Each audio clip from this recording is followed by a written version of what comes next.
নমস্কাৰ আজি আমি এই ভিডিঅ'ত আলোচনা কৰিম দৰং জিলাৰ যিখন প্ৰি বোৰ্ড এক্সামৰ বা প্ৰি ফাইনেল এক্সামৰ যিখন মেথছৰ কোৱেশ্চন আছে সেইখন আমি আলোচনা কৰিম তো ইয়াতে যিটা 45টা এমসিকিউ আছে আমাৰ এক নম্বৰৰ প্ৰশ্ন আছে এইটো ভিডিঅ'ত আমি সেই এমসিকিউ টো আলোচনা কৰিম বাকি নেক্সট এটা ভিডিঅ'ত আমি তাৰ পিছৰ দীঘল প্ৰশ্নটো আলোচনা কৰিম তো প্ৰথম প্ৰশ্নটো দিছে আমাৰ a স্কয়াৰ আৰু a - 1 হোল স্কয়াৰৰ মাজত কেইটা স্বাভাৱিক সংখ্যা আছে যেটো আমাৰ ৰিভিজনত আছে যে দুটা ক্ৰমিক সংখ্যাৰ স্কয়াৰৰ মাজত থকা স্বাভাৱিক সংখ্যা উলিয়াব লাগিলে যেটো সৰু সংখ্যা আছে তাৰ লগত 2 পূৰণ কৰিব লাগে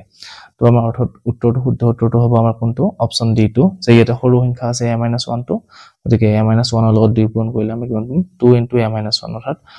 এক নম্বৰৰ কাৰণে শুদ্ধ উত্তৰটো হ'ব আমাৰ অপচন ডি টো নেক্সট আমাৰ 2 নম্বৰটো দিছে যে দুটা সংখ্যাৰ এলসিএম দিছে আমাক 36 আৰু এইচসিএফ দিয়া আছে 2 তো এটা সংখ্যা আমাৰ 18 দিয়া আছে তো আনটো উলিয়াব দিছে x2 তো আমাৰ সূত্ৰটো কি আছিল যে সংখ্যা দুটাৰ পূৰণফল আৰু লসাগু আৰু গসাগুৰ পূৰণফলৰ সমান আছিল তো x পূৰণ 18 আৰু 36 * 2 পূৰণ কৰিলে আমি পাম যে সমীকৰণ পাম হেতু সমাধান কৰিলে তাৰ পৰা আমি x ৰ মানটো আমি কিমান পামগে 2 নম্বৰটোৰ কাৰণে x ৰ মানটো হ'বগে আমাৰ 4 গতিকে ইয়াৰ কাৰণে শুদ্ধ উত্তৰটো হ'ব অপচন সি নেক্সট 3 নম্বৰটো দিছে আমাক এটা ইকুৱেশ্যন এটা দিয়া আছে 2x² + 3y² = 7xy আৰু আমাক উলিয়াব দিছে x * y ৰ মান কিমান হ'ব তো আমি এটো কেনেকৈ কৰিম যে ইয়াতে যেটো xy টো আছে 7 ৰ লগত পূৰণ হয় হেতু আমি এটো সাথে হৰণ কৰি আনিব লাগিব আনিলে আমাৰ ৰৈখিক সমীকৰণ এটা হ'ব তাৰ পিছত আমি হেতু ৰৈখিক সমীকৰণটো সমাধান কৰি x আৰু y মানটো উলিয়াব পাৰিম তো উলিওৱাৰ পিছত আমাৰ শুদ্ধ উত্তৰটো হ'ব আমাৰ অপচন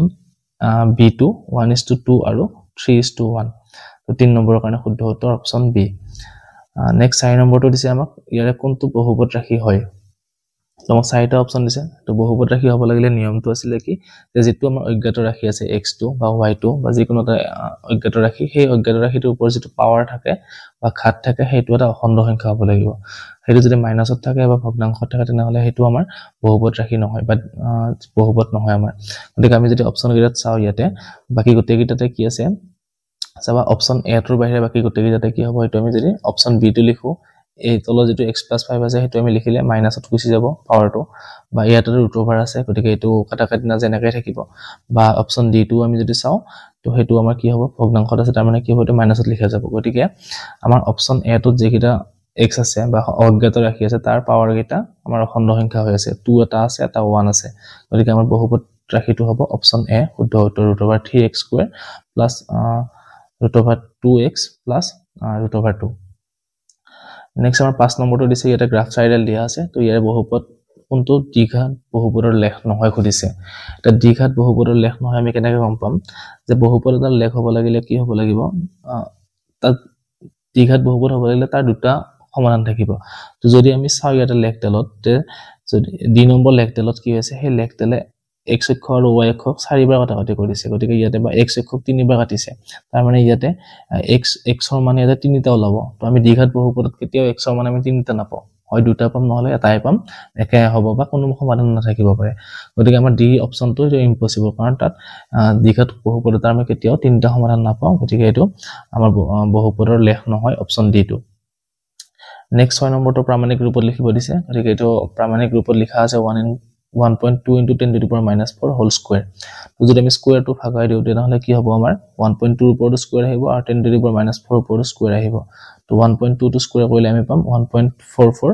আৰু 10⁻⁴ টো স্কয়াৰ কৰিলে আমি কিমান পাম 4 * 8 - 8 গতিকে আমাৰ শুদ্ধ উত্তৰটো হ'ব অপচন বি 10⁻⁸ 1.44 * 10⁻⁸ তাৰ পিছত আমাৰ 7 নম্বৰটো চাও এবাৰ 7 নম্বৰটো দিছে px = x² - 2x + 1 টা বহুপদ তেন্তে আমাৰ 1 নম্বৰটো দিছে যে px ৰ সৰ্বাধিক দুটা শূন্য আছে অপচন বি দিছে যে px ৰ বক্ৰই x অক্ষক দুটা বিন্দুত ছেদ কৰিব পাৰে এতিয়া x² - 2x + 1 ত বহুপদ যদি আমি চাও কি হ'ব এটো এটা দ্বিঘাত সমীকৰণ তো দ্বিঘাত সমীকৰণৰ দুটা শূন্য থাকিব আমাৰ আৰু সেই দুটা শূন্য থকা মানে কি সেই x অক্ষডাল কি হ'ব তাক দুটা বিন্দুত ছেদ কৰিব গতিকে বা দুটা পইণ্টত আমাৰ কাটি যাব কাটাকাটি কৰিব গতিকে দুটা শুদ্ধ হয় গতিকে আমি কি পাম অপচনটো 7 নম্বৰৰ কাৰণে অপচন সি টো যে দুইটা শুদ্ধ হয় নেক্সট 8 নম্বৰটো আমাক কি দিছে যে সমীকৰণ x = a আৰু y = -b লেখ দুডালে কি হ'ব সমান্তৰাল হ'ব নে -b a বিন্দুত কটাকটি কৰিব নে মিলি যাব নে a - b বিন্দুত কটাকটি কৰিব যেহেতু ইয়াতে x ৰ মান a গতিকে আৰু y ৰ মানটো -b গতিকে আমি বিন্দুটো কি পাম a - b বিন্দু পাম গতিকে সেই লেখটো দিলে কি হ'ব a - b বিন্দুত কটাকটি কৰিব গতিকে শুদ্ধ উত্তৰটো হ'ব আমাৰ অপচন D2 নেক্সট 9 নম্বৰটো দিছে এটা সমীকৰণ দিয়া আছে তো ইয়াৰ পৰা কৈছে যে কি এই সমীকৰণটোত -2 এটা মূল হলে তেন্তে k ৰ মানটো উলিয়াব দিছে তো আমি কেনেকৈ k ৰ মানটো উলিয়াম যেতে x হলনে -2 বহাই কেনে সৰল কৰিব লাগিব তো কৰিলে আমাৰ k ৰ মানটো ইয়াতে যেটা অপচন দিয়া আছে সেই অপচন থাকা এটা নলাই আমাৰ অপচনটো ওলাবগে বা উত্তৰটো ওলাব -2/3 কিন্তু ইয়াতে অপচনত -2/3 টো দিয়াই নাই গতিকে 9 নম্বৰটো উত্তৰটো হ'ব -2/3 যেটো অপচনত নাই 10 নম্বৰটো দিছে বাপেকৰ বয়স আৰু পুতেকৰ বয়সৰ সমষ্টি 65 আৰু হিয়তৰ পাৰ্থক্যৰ দুগুণ 50 বছৰ তো যদি আমি বাপেকৰ বয়স x বছৰ ধৰো বা পুতেকৰ বয়স y ধৰো তেনেহলে আমাৰ ইকুৱেচন এটা পাম কি x + y = 65 আৰু 2 নম্বৰটোৰ কাৰণে ইকুৱেচন পাম যে 2 * x - y = 50 কাৰণ হিয়তৰ পাৰ্থক্য x - y হ'ব দুটাৰ বিয়োগফলটো আৰু তাৰ লগত বিয়োগ কৰিলে কাৰ সমান হ'ব 50 হ'ব তো সেই দুটা আমি ইকুৱেচন সমাধান কৰিলে x ৰ মানটো বাপেকৰ বয়স পাম আমি অপচন বি 45 বছৰ নেক্সট 11 নম্বৰটো দিছে আমাক ax² + bx + c যেটো দ্বিঘাত সমীকৰণ আছিল তাৰ শূন্যৰ যেটো বা বাস্তৱ মূল বিলাকৰ যেটো প্ৰকৃতি আছে সেই প্ৰকৃতিৰ ওপৰত এটা কোৱেশ্চন দিছে ইয়াৰে মিলাব দিছে আমাক গতিকে আমি চাও b² - 4ac = 0 তো যদি b² - 4ac যেটো আমাৰ অভেদ আছিল সেই অভেদটোৰ মান যদি শূন্য হয় তেনেহলে কি হয় কোনটো হ'ব যে মূলকেইটা কি হ'ব আমাৰ যে যদি মানকেইটা শূন্য হয় তেনেহলে মূলকেইটা আমাৰ কি হয় বাস্তৱ আৰু সমান মূল থাকিব দুটা মানে যদি সমান হয় তেনেহলে দুটা মূলে সমান হয় গতিকে আমাৰ a নম্বৰটো 2 নম্বৰৰ লগত মিলিব তো b নম্বৰটো দিছে কি b² - 4ac > 0 তো > 0 হলে বা ডাঙৰ হলে শূন্যতকৈ তেনেহলে আমি কি পাও মূল দুটা ভিন্ন মূল পাব বা দুটা অসমান মূল পাব বেলেগ বেলেগ বাস্তৱ মূল থাকিব অৰ্থাৎ b নম্বৰটো কাৰ লগত মিলিব 3 লগত মিলিব c নম্বৰটো দিছে কি > or = 0 অৰ্থাৎ কি ওপৰৰ দুটাই দিছে যে বাস্তৱ মূল থাকিব আৰু সমান হ'ব পাৰে অসমান হ'ব পাৰে গতিকে আমাৰ এটো কি অপচন সি টো মিলিব 4 নম্বৰ লগত যে বাস্তৱ মূল থাকিব আৰু অপচন ডি টো যদি <0 হয় অৰ্থাৎ শূন্যতকৈ কম হয় শূন্যতকৈ কম হোৱাৰ লগে লগে আমি হেতু কি পাম যে বাস্তৱ মূল নাথাকে তাৰ কোনো বাস্তৱ মূল নাথাকে গতিকে এটো ডি টো কাৰ লগত মিলিব 1 ৰ লগত মিলিব তো ইয়াৰে শুদ্ধ উত্তৰটো আমি কোনটো পাম ডি টো 1 ৰ লগত মিলাকে অপচন সি টো এ টো 2 লগত বি টো 3 লগত সি টো 4 ৰ লগত আৰু ডি টো 1 ৰ লগত তো এটো শুদ্ধ উত্তৰটো হ'ব অপচন সি নেক্সট 12 নম্বৰটো দিছে প্ৰথম এনটা অযুগ্ম সংখ্যাৰ যোগফল s1 আৰু প্ৰথম এনটা স্বাভাৱিক সংখ্যাৰ যোগফল s2 হলে s1 আৰু s2 মান হ'ব মানে s1 আৰু s2 মান অনুপাত লব দিছে এতিয়া এনটা অযুগ্ম সংখ্যাৰ যোগফল উলিওৱা সূত্ৰটো কি হ'ব আৰু এনটা স্বাভাৱিক সংখ্যাৰ যোগফল উলিওৱা সূত্ৰ কি হ'ব প্ৰথমতে হেতু জানিব লাগিব তো এনটা অযুগ্ম সংখ্যাৰ যোগফল উলিওৱা সূত্ৰটো আছিল আমাৰ 2 n² আছিল অকল n² গতিকে s1 ৰ ঠাইত আমি লিখিব লাগিব n² আৰু আমাৰ এনটা স্বাভাৱিক সংখ্যাৰ যোগফল উলিওৱাৰ সূত্ৰটো আছিল n * n+1 / 2 আছিল তো আমি যদি n * n+1 / 2 আৰু s1 ৰ মানটো যদি n² বহাই চাও তেনেহলে সৰল কৰিলে আমি অপচনটো পাম অপচন এ টো শুদ্ধ উত্তৰ হ'ব twice n / n+1 তো 12 নম্বৰটো হৈ গল অপচন এ নেক্সট আমাৰ 13 নম্বৰটো কি দিছে 13 নম্বৰটো দিছে আমাক 12 ৰে বিভাজ্য তিনি অংকযুক্ত সংখ্যাৰ যোগফল হ'ব কোন আমাৰ যেটো সমান্তৰাল প্ৰকৃতিৰ অংক আহি গল যে খুদিছে ইয়াতে যে 12 ৰে হৰণ কৰিব পৰা তিনিটা অংকযুক্ত যিকেইটা সংখ্যা আছে সেই গোটেইটা যোগফল উলিয়াব দিছে গতিকে আমি যেটো সমান্তৰাল প্ৰকৃতিৰ যোগফল উলিওৱা সূত্ৰ আছিল তাতে এটা আছিল sn = n/2 twice a + n - 1 * d আৰু এটা আছিল যে কি n/2 প্ৰথম পদ যোগ অন্তিম পদ সেই দুটা যোগফল কৰি n/2 ৰে আমি হৰণ কৰিলে আমি যোগফলটো পাই যাও এটা 12 ৰে হৰণ কৰিব পৰা আটাইতকৈ সৰু যেটো তিনটা অংক বিশিষ্ট সংখ্যা হেতু কিমান হ'ব আমাৰ 108 আৰু আটাইতকৈ ডাঙৰটো হ'ব কিমান 996 গতিকে আমি 108 আৰু 996 থকা দুটা অপচন শুদ্ধ হ'ব এই দুটা অপচন আছে কিন্তু ইয়াতে এটাত 73 আছে এটাত 75 আছে গতিকে আমি চাব লাগিব যে কি 12 ৰ লগত 73 পূৰণ কৰিলে 996 পাম নে 12 ৰ লগত 75 পূৰণ কৰিলে 996 পাম তো আমি যদি চাও এটো 12 লগত 75 পূৰণ কৰিলে আমি 996 পাম গতিকে আমাৰ শুদ্ধ অপচনটো হ'ব অপচন ডি2 যে 75/2 108 + 996 বা তোমালোকে এটো ডাইৰেক্ট সংখ্যাকেইটা লিখি কেনে এনতম পদ কিমান নম্বৰ পদ 996 হয় হেতু উলিয়াই কেনে তেনেকৈ কৰিব পাৰা নেক্সট 14 নম্বৰটো দিছে n² - 1 ক 8 ৰে বিভাজ্য হয় তেন্তে n ৰ মান হ'ব এতিয়া যদি আমি n² - 1 টো যদি 8 ৰে হৰণ যায় তেন্তে n ৰ মান কি বহলাই এটো 8 ৰে হৰণ যোৱা হ'ব তো আমি যদি n ৰ মানটো 1 বহাই চাও 1 স্কয়াৰ হ'ব 1 স্কয়াৰ - 1 মানে 0 হ'ব গতিকে 18 হৰণ যায় যদি 2 স্কয়াৰ বহাই চাও কিমান হ'ব 2 দুগুণ 4 4 ৰ পৰা 1 গলে কিমান থাকিল 3 থাকিল গতিকে 18 হৰণ না যায় বা যদি আমি 3 বহাই চাও 3 3 গুণ 9 9 ৰ পৰা 1 গল থাকিল 8 গতিকে এটো 18 হৰণ যাব তাৰ মানে অযুগ্ম সংখ্যা বহালে আমাৰ কি হ'ব n ৰ মানটো এই n স্কয়াৰ - 1 টো 18 হৰণ যাব 1 3 5 7 9 এনেকৈ যদি অযুগ্ম সংখ্যা বহাই যাও এই গোটেইটা সংখ্যাক আমি 18 হৰণ কৰিব পাৰিম গতিকে 14 নম্বৰৰ কাৰণে শুদ্ধ উত্তৰটো হ'ব অপচন সি টু অযুগ্ম সংখ্যা নেক্সট 15 নম্বৰটো দিছে আমাক কি যে এটা ত্ৰিভুজৰ AB মান দিয়া আছে AC মান দিয়া আছে আৰু BC মান দিয়া আছে তিনিটা বাহুৰে মান দিয়া আছে এতিয়া আমাক কৈছে B কোনটো কি হ'ব তো আমি যদি তিনিটা বাহু চাও ত্ৰিভুজ কি কেনে তেনেহলে AB বাহুটো আৰু BC বাহুটো দুটা চুটি বাহু হ'ব আৰু AC বাহুটো দীঘল বাহু হ'ব গতিকে আমি পাইথাগোৰাছৰ উপপাদ্য যদি কৰি চাও তেনেহলে কি হ'ব আমাৰ এই গোটেইকেইটা বাহুৱে পাইথাগোৰাছৰ উপপাদ্যটো মানি চলিব তাৰ মানে এটো এটা কি হ'ব ত্ৰিভুজ এটা সমকোণী ত্ৰিভুজ হ'ব আৰু সমকোণী ত্ৰিভুজ হোৱাৰ লগে B কোণটো আমাৰ কিমান হ'ব 90 ডিগ্ৰী হৈ যাব তো অপচন ডি টো শুদ্ধ উত্তৰ 15 নম্বৰৰ কাৰণে নেক্সট এলা 16 নম্বৰ এটা চিত্ৰ দিছে ইয়াৰ পৰা আমাক x আৰু y মানটো উলিয়াব দিছে তো সমান্তৰ যদি আমি সমান্তৰিকটোত চাও সমান্তৰিকটোৰ পৰা কি হ'ব যে দুটা ত্ৰিভুজ পাম আমি PQA এটা ত্ৰিভুজ পাম আৰু ATS এটা ত্ৰিভুজ পাম এতিয়া ইয়াতে এংগল A দুটা ত্ৰিভুজৰ এংগল A দুটা বিপৰীত কোণ গতিকে এটা কি হ'ব আমাৰ সমান হ'ব আকৌ যদি চাও আমি TR ডাল আৰু PQ বাহুডাল কি হয়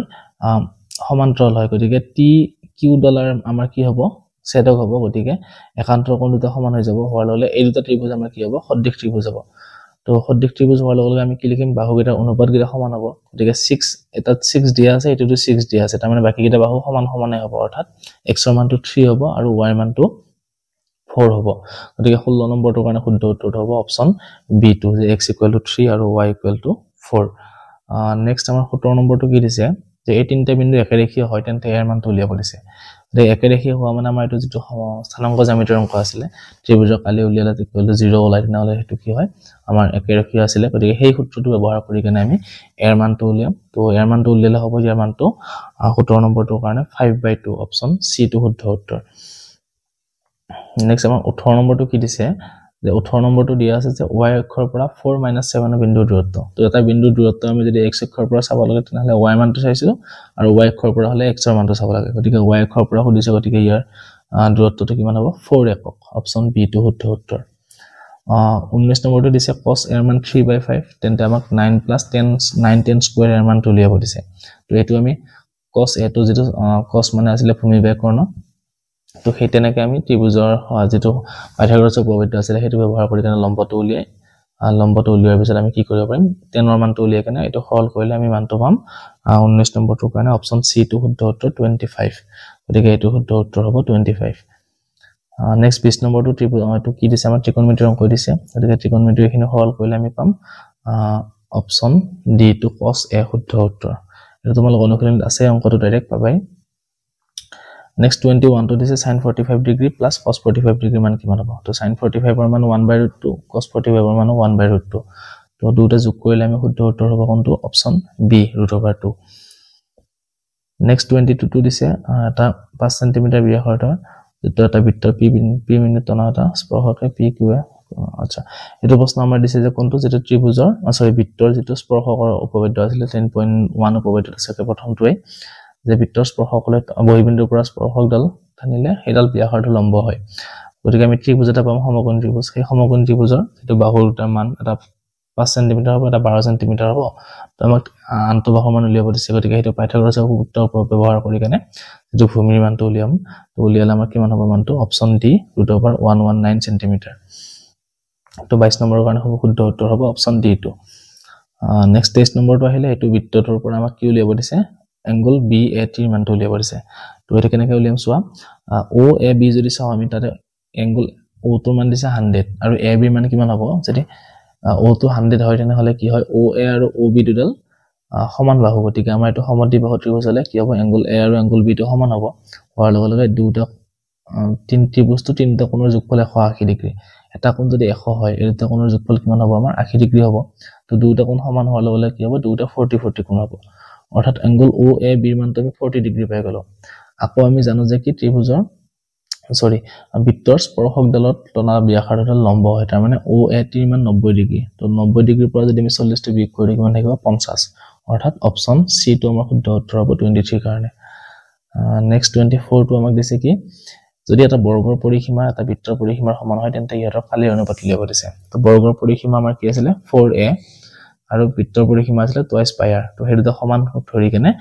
যিকোনো বৰ্গৰ বাহুটোৰ মানটো উলিয়াব লাগিব উলিয়া যদি আমি কালিটো উলিয়াও দুটাৰে কালিটো সেপাৰেট কে উলিয়াইলে বৰ্গটোৰ ক্ষেত্ৰত কিমান হ'ব 4a = টুৱাইছ পাই r হ'ব তো a = হ'ব পাই r divided by 2 গতিকে আমি বৰ্গৰ বাহুৰ মানটো পাই r divided by 2 ধৰিম আৰু বৃত্তৰ কালিটো হ'ব কিমান পাই r স্কয়াৰ গতিকে আমি দুটাৰ অনুপাত ললে আমি কিমান পাম 24 নম্বৰটোৰ কাৰণে শুদ্ধ উত্তৰটো হ'ব 11:14 তাৰ মানে অপচন এ টো শুদ্ধ উত্তৰ নেক্সট 25 টো কাৰণে আমাৰ কিমান দিছে দুটা গোলকৰ আয়তনৰ অনুপাত 125:27 তো হিয়াৰৰ পৃষ্ঠ কালি অনুপাত উলিয়াব দিছে তো গোলকটোৰ আয়তনৰ অনুপাত দিয়া আছে তো ইয়াৰ পৰা আমি কি কৰিম যেটো ব্যাসাৰ্ধ আছে ব্যাসাৰ্ধৰ দুটা অনুপাত উলিয়াম তাৰ পৰা আমি ব্যাসাৰ্ধৰ দুটা লৈ কেনে পৃষ্ঠ কালি দুটা উলিয়াম উলিয়াই তাৰ অনুপাতটো লম তো উলিয়ালে আমাৰ হ'ব কিমান শুদ্ধ উত্তৰটো অপচন ডি টো 25:9 25 ৰ কাৰণে আমাৰ শুদ্ধ উত্তৰটো হ'ব অপচন ডি 25:9 নেক্সট 26 টো দিছে আমাক এটা বৃত্তকলাৰ কালি বৃত্তটোৰ কালিৰ 1/6 অংশ তাৰ গৌণ বৃত্তকলাৰ কেন্দ্ৰস্থ কোণৰ মানটো উলিয়াব দিছে এটো বৃত্ত সম্বন্ধীয় কালিৰ অংক তো এইখিনি আমি কৰিলে কেনেকুৱা হ'ব যে বৃত্তকলাটোৰ কালি যেটো সূত্ৰ আছিল θ/360 * πr² = কিমান হ'ব 1/6 * πr² অৰ্থাৎ বৃত্তটোৰ কালি তো এইখিনি সৰল কৰিলে আমাৰ হ'ব উত্তৰটো অপচন বি 60 ডিগ্ৰী 26 ৰ কাৰণে শুদ্ধ উত্তৰ অপচন বি 60 ডিগ্ৰী তো 27 টো হ'ব আমাৰ শংকুৰ ভূমিৰ পৃষ্ঠকালি দিয়া আছে ইয়াৰ পৰা উচ্চতাও দিয়া আছে আমাক উলিয়াব লাগে শংকুটোৰ আয়তন তো শংকুটোৰ আয়তন উলিওৱা সূত্ৰটো কি আছিল 1/3 πr² h h ৰ মান 8 দিছে আৰু πr² মান কিমান হ'ব 156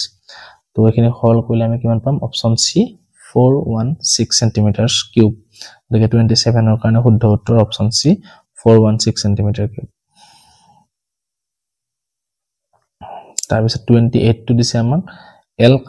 L সেন্টিমিটাৰ কাষযুক্ত ঘনকীয় টুকুৰা এটাৰ অৰ্ধগোলকে আগুৰি আছে এটা অৰ্ধগোলক আগুৰি আছে অৰ্ধগোলকটোৰ সৰ্বোচ্চ ব্যাস কিমান হ'ব তো যেটো কাষখিনি গোটেইখিনি আগুৰি আছে অৰ্ধগোলকটোৰ গতিকে অৰ্ধগোলকটোৰ ব্যাসটো হ'ব আমাৰ কি অপচন সি L সেন্টিমিটাৰ হ'ব কাৰণ কাষৰ সমানে দৈৰ্ঘ্য হ'ব তাৰ নেক্সট 29 টো দিছে তলৰ কোনটো সংখ্যা বৰ্গ সংখ্যা নহয় তো বৰ্গ সংখ্যা নোহোৱা সংখ্যাটো কোনটো হ'ব ইয়াতে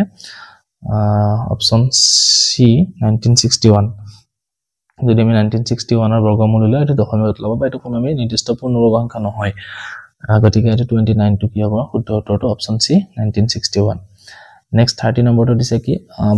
মাধ্য আৰু মধ্যমা দিয়া আছে আমাক বহুলক উলিয়াব লাগে যেটো আমাৰ সূত্ৰ আছিল যে কি 3 মধ্যমা = বহুলক + 2 মাধ্য তো হেতু সূত্ৰ ব্যৱহাৰ কৰি কেনে কৰিলে ইয়াতে শুদ্ধ উত্তৰটো হ'ব 30 নম্বৰৰ কাৰণে অপচন বি টো 17 নেক্সট 30 নম্বৰটো দিছে x1 x2 এনেকৈ xn লৈ মাধ্য দিছে x বাৰ বাকি নেক্সট উলিয়াব দিছে x1 + a x2 + a এনেকৈ মাধ্য কিমান হ'ব তো x1 x2 xn ৰ কাৰণে x বাৰ হলে আৰু a n টা n ৰ কাৰণে মাধ্য কিমান হ'ব a হ'ব গতিকে এটো শুদ্ধ উত্তৰটো হ'ব x বাৰ + a অৰ্থাৎ অপচন সি টো শুদ্ধ উত্তৰ নেক্সট 32 টো দিছে আমাক কিমান তলে কোনটো সম্ভাৱিতা হ'ব নোৱাৰে তো সম্ভাৱিতা হ'ব নোৱাৰা কথা কি আছিল যে সম্ভাৱিতাৰ মান হ'ব লাগিলে হেতু সদায় একত শূন্যতকৈ ডাঙৰ বা শূন্যৰ সমান হ'ব লাগিব আৰু একতকৈ সৰু বা একৰ সমান হ'ব লাগিব গতিকে ইয়াতে যদি চাও আমি অপচন এ টো হৰণ কৰিলে শূন্য বা একৰ মাজতে থাকিব বাকি সি টো শূন্য আৰু একৰ মাজতে আছে আৰু ডি টো শূন্য আৰু একৰ মাজতে আছে কিন্তু অপচন বি টো আমাৰ ৰেশিও আছে অনুপাতত আছে গতিকে হেতু আমাৰ কি সম্ভাৱিতা হ'ব নোৱাৰে নেক্সট 33 নম্বৰটো দিছে দুটা বিন্দু সংযোগী ৰেখাখণ্ডক 2:1 অনুপাতত বিভক্ত কৰা p বিন্দুৰ স্থানাংক মানে বিভাজনৰ সূত্ৰ ব্যৱহাৰ কৰি কেনে কৰিব লাগিব তো এটো বিভাজনৰ সূত্ৰ ব্যৱহাৰ কৰিলে আমাৰ শুদ্ধ উত্তৰটো পাম অপচন বি 3 আৰু 5 33 কাৰণে শুদ্ধ উত্তৰটো হ'ব অপচন বি 3 5 নেক্সট 34 টো আহিলে দুটা ত্ৰিভুজ সদৃশ দিয়া আছে এংগল এ টো দিয়া আছে 57 এংগল ই দিয়া আছে 73 তো এংগল সি কিমান হ'ব যেটো এংগল এ টো 57 দিয়া আছে এংগল বি টো কিমান হ'ব ই সমান হ'ব 73 হ'ব গতিকে ত্ৰিভুজৰ তিনিটা কোণৰ যোগফল কিমান 180 ডিগ্ৰী গতিকে দুটা কোণ 57 আৰু 73 হলে সি কোণটো হ'ব কিমান 50 ডিগ্ৰী আছে 57 আৰু 73 যোগ কৰি 100 কিমান পাম 30 পাম তো 130 ৰ পৰা আমি 180 পৰা 130 বিয়োগ কৰিলে আমি কিমান পাম 50 ডিগ্ৰী পাম গতিকে শুদ্ধ উত্তৰটো হ'ব আমাৰ 34 ৰ কাৰণে অপচন এ 50 ডিগ্ৰী নেক্সট 35 টো দিছে এই দুটা বিন্দুৰ মাজৰ দূৰত্ব উলিয়াব দিছে তো বিন্দু দুটাৰ মাজৰ দূৰত্ব কিমান হ'ব যেটো আমাৰ দূৰত্ব সূত্ৰ আছে হেতু ব্যৱহাৰ কৰিলে অপচন বি হ'ব 2 একক নেক্সট 36 নম্বৰটো দিছে এটা ত্ৰিঘাত সমীকৰণৰ তিনিটা মূল দিয়া আছে a b c তো আমাৰ কোনটো হ'ব ইয়াৰে সমীকৰণ উলিওৱা যেটো স্ট্যান্ডাৰ্ড ফৰ্ম বা যেটো আমাৰ প্ৰামাণিক ৰূপ আছিল তাৰ কোনটো হ'ব খুদিছে এটা শুদ্ধ উত্তৰটো হ'ব option b2 x³ - a + b + c whole into x² plus ab + bc plus cax minus abc তো 36 ৰ কাৰণে শুদ্ধ উত্তৰ অপচন b নেক্সট 37 টো দিছে লটাৰী এটাত প্ৰথম পুৰস্কাৰ পোৱাৰ সম্ভাৱিতা 0.06 তো টাইম মোষ্ট টিকেট আছিল 8000 টা তাৰে কিমানটা ক্ৰয় কৰিলে তো 8000 টা মুঠ ফল আছিল তা আৰু যিমানটা কিনিলে হেতু উলিয়াব দিছে যদি 8000 এ ইয়াৰে কোনটো সংখ্যা গ্ৰহণ কৰিলে উত্তৰটো 0.06 হ'ব হেতু উলিয়াব লাগে তাৰ মানে কি আমাক এটা সংখ্যা 8000 এ হৰণ কৰিলে তাৰ ভাগফলটো 0.06 হয় তাৰ মানে আমি হেতু কেনেকৈ উলিয়াম 8000 ৰ লগত 0.06 টো পূৰণ কৰি দিম তো পূৰণ কৰিলে আমাৰ শুদ্ধ উত্তৰ কোনটো পাম অপচন এ টো পাম 420 পাম সকে 37 ৰ কাৰণে না সৰি 480 পাম গতিকে আমাৰ শুদ্ধ উত্তৰটো হ'ব অপচন বি 480 নেক্সট 38 টো দিছে ইয়াৰ দ্বিঘাত সমীকৰণৰ শৰ্ত এটা প্ৰামাণিক দ্বিঘাত সমীকৰণ তল কোনটো শৰ্ত তাৰ মানে দ্বিঘাত সমীকৰণ x² + bx হয় আচ্ছা এটো ax² + bx + c = 0 হলে তাৰ প্ৰামাণিক ৰূপ এটো হলে আমাৰ কি আছিল a = 0 হ'ব লাগিব গতিকে ইয়াতে a = 0 দুটা অপচন দিয়া আছে তো এটো মোৰ কনফিউজন আছে এটো অপচন সকে কিবা ভুল আছে নহলে এটো a = 0 হ'ব 38 ৰ কাৰণে শুদ্ধ উত্তৰটো নেক্সট 39 টো আমাক দিছে কি এটা প্ৰগতি দিয়া আছে হেকৰ ফলৰ পৰা 11 পদটো এটা एग्जांपलৰ পৰা উঠাই দিছে তোমালোকৰ যেটো সমান্তৰ প্ৰগতিত আছে তো ইয়াৰ শুদ্ধ উত্তৰটো হ'ব অপচন বি -32 নেক্সট 52 খন কাৰ্ডৰ ভিতৰত টেক্কা নোহোৱাৰ সম্ভাৱিতা তো টেক্কা কেইখন আছে আমাৰ যেটো চাৰিটা ভাগ আছে প্ৰত্যেকটো ভাগতে এখনকে টেক্কা আছে গতিকে চাৰিটা ভাগত মুঠ কিমানখন হ'ব চাৰিখন টেক্কা থাকিব গতিকে চাৰিখন টেক্কা নোহোৱাৰ সম্ভাৱিতা কৰিছে গতিকে 4 বাদ দিলে কিমান 48 থাকিব তো 48/52 ক আমি সম্ভাৱিতাটো কিমান পাম মুঠ ফল আছিল 52 আৰু টেক্কা নোহোৱা কাৰ্ড আছিল 48 গতিকে 52 ভাগৰ 48 তো কাটাকাটি কৰিলে আমি কিমান পাম উত্তৰটো 12/13 অৰ্থাৎ অপচন এ টো শুদ্ধ উত্তৰ নেক্সট 41 টো দিছে আমাক এটো দ্বিঘাত সমীকৰণ এটা দিয়া আছে ইয়াৰ মূল দুটা আলফা আৰু বিটা হলে আমাক কৈছে যে কি মূল দুটাৰ যোগফল আৰু মূল দুটাৰ পূৰণফল সমান তাৰ পৰা আমাক p মানটো উলিয়াব দিছে যে মূল দুটাৰ যোগফল মানে কি আমাৰ -b/a অৰ্থাৎ 2/p হ'ব আৰু মূল দুটাৰ পূৰণফল আমাক কি হ'ব c/a অৰ্থাৎ 3/p গতিকে এখিনি সৰল কৰিলে দুটা সমান চিন দি কেনে আমি যদি সৰল কৰো তেনেহলে আমি মানটো কিমান পাম 41 ৰ কাৰণে 2/3 পাম অৰ্থাৎ অপচন এ টো আমাৰ শুদ্ধ উত্তৰ নেক্সট 42 পৰা 45 হলে আমাক দিয়া আছে উক্তি এটা দিয়া আছে আৰু কাৰণ দিয়া আছে তাৰ পৰা আমাক কোনটো শুদ্ধ উত্তৰ যে এ আৰু আৰ যেটো উক্তি দিয়া আছে আৰু যেটো আমাৰ কাৰণ দিয়া আছে দুটা সত্য আৰু যে কাৰণটো উক্তিটো শুদ্ধ ব্যাখ্যা হয় হেতু অপচন এ হ'ব যদি শুদ্ধ ব্যাখ্যা নহয় তেনলে অপচন বি হ'ব যদি এটা শুদ্ধ হলে অপচন সি আৰু অপচন ডি ভিতৰত চাব লাগিব তো আমাক প্ৰথমটো দিছে কি 11 এটা অপৰিমেয় সংখ্যা এটো হয় বা √11 এটা অপৰিমেয় সংখ্যা আৰু কৈছে যে কি যদি p এটা মৌলিক সংখ্যা তেন্তে √p এটা অপৰিমেয় সংখ্যা এতিয়া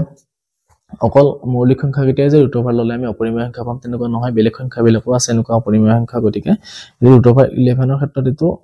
শুদ্ধ ব্যাখ্যা নহয় গতিকে আমি কি লিখিব পাৰিম যে 42 ৰ কাৰণে অপচন বি টো হ'ব যে উক্তি দুটা এটো শুদ্ধ হয় বি টো সৰি আৰ টো শুদ্ধ হয় কিন্তু এটোৰ কাৰণে আৰ টো শুদ্ধ ব্যাখ্যা নহয় নেক্সট অপচন শুদ্ধ ব্যাখ্যা হয় বুলি লিখিব পাৰি কাৰণ মৌলিক সংখ্যা বিলাক আমি √11 ললে অপৰিমেয় সংখ্যা পাম গতিকে এটো অপচন 42 ৰ কাৰণে অপচন এটোই হ'ব শুদ্ধ উত্তৰ নেক্সট 43 ৰ কাৰণে দিছে কি আমাক যে এই দুটা অসংগত হয় এই দুটা ইকুৱেচন অসংগত এটা অপচন দিছে আৰু অপচন কাৰণটো কি দিছে আমাক যে এখিনি দুটা ইকুৱেচন দিয়া আছে a1x + b1y + c1 = 0 আৰু a2x b2y আৰু c2 0 তো এই লেখ দুডাল সমান্তৰাল হ'ব যদিহে সমান্তৰাল কেতিয়া হ'ব যদিহে a1/a2 = b1/b2 not equal to c1/c2 হয় তো কাৰণটো শুদ্ধ হয় সমান্তৰাল হোৱাৰ শৰ্ত এটোই আছিল আমি এই দুটা সমীকৰণ দুটা চাও সমাধান কৰি তেতিয়া হলে আমি পাম a1/a2 not equal to b1/b2 গতিকে a1/a2 not equal to b1/b2 হলে আমি কি হ'ব লেখ দুডাল কাটাকাটি কৰিব আৰু কাটাকাটি কৰিলে তাৰ নিৰ্দিষ্ট মান সমাধান থাকিব গতিকে এটো অসংগত নহয় সংগত হ'ব অৰ্থাৎ কি যে a টো অশুদ্ধ আৰু r টো শুদ্ধ গতিকে আমি অপচন কোনটো পাম অপচন আমি পাম a টো অসত্য আৰু r টো শুদ্ধ হলে অপচন ডি টো গতিকে 43 কাৰণে শুদ্ধ উত্তৰ অপচন ডি নেক্সট 44 ৰ কাৰণে দিছে আমাক কি sin θ + sin square θ = 1 তেন্তে cos square θ + cos to the power 4 θ = 1 আৰু 1 - sin square θ = cos square θ তো আমি যদি sin θ + cos sin square θ সেইখিনি যদি ইয়াতে সমাধান কৰি গলে sin স্কয়াৰ পৰা আমি কি কৰো 1 - sin θ লৈ লওঁ বা sin θ = 1 - sin স্কয়াৰ θ কৰি লওঁ প্ৰথমখিনিৰ পৰা তাৰ পিছত সেইখিনি ইয়াতে cos স্কয়াৰত বহালে আমি দুটা সমান দেখাব পাৰিম আৰু হেতু কি হয় দেখাব পাৰিম যে কি sin square 1 - sin square θ = cos square θ মানে এটো শুদ্ধ ব্যাখ্যা হৈ আছে গতিকে আমি 44 টো কাৰণে শুদ্ধ উত্তৰটো কি হ'ব অপচন এ টো নেক্সট 45 ৰ কাৰণে কি দিছে স্পৰ্শ বিন্দুত ব্যাসাৰ্ধ এডাল স্পৰ্শকৰ ওপৰত লম্ব হেতু হয় শুদ্ধ আৰু এটা বহিবিন্দুৰ পৰা বৃত্তালে টনা স্পৰ্শকৰ দৈৰ্ঘ্যবোৰ সমান হয়তো শুদ্ধ হয় কিন্তু ইটো অপচন যেটো আমাৰ উক্তি এ দিয়া আছে সেই উক্তিটো এটো সঠিক ব্যাখ্যা নহয় গতিকে আমাৰ 45 ৰ কাৰণে শুদ্ধ উত্তৰটো কি হ'ব অপচন বি টো যে এ আৰু আৰ দুয়োটাই শুদ্ধ কিন্তু আৰ টো এৰ শুদ্ধ ব্যাখ্যা নহয় তো আমাৰ এমসিকিউ কিটা আলোচনা কৰা হৈ গল বাকি যিকেইটা প্ৰশ্ন আছে এইকেইটা মই বেলেগ এটা ভিডিওত সমাধান কৰি দেখাই দিম আৰু তোমালোকে যদি নেক্সট যেটো ক্লাস 10 ৰ যিখিনি চেপ্টাৰ আছে গতে 1 ৰ পৰা 2 যে 16টা 14টা চেপ্টাৰ আছে সেই গটেকিটাৰে সমাধানখিনি মই এইটো চেনেলতে আপলোড কৰি থৈছো তোমালোকে চালে পাবাই গতে চেনেলটো সাবস্ক্ৰাইব কৰি ৰাখিবা আৰু পিছতো এনেকুৱা ধৰণৰ প্ৰশ্নবিলাক আমি আলোচনা কৰি থাকিম সুবিধা হ'ব তোমালোকৰ তো পৰীক্ষাটো কেনেকুৱা হ'ল তোমালোকে জনাবা কমেন্টত আৰু কে বুজি নাপালে মোক কমেন্টত কমেন্ট কৰিলে হ'ল মই ধুনীয়াকৈ কৈ দিম ধন্যবাদ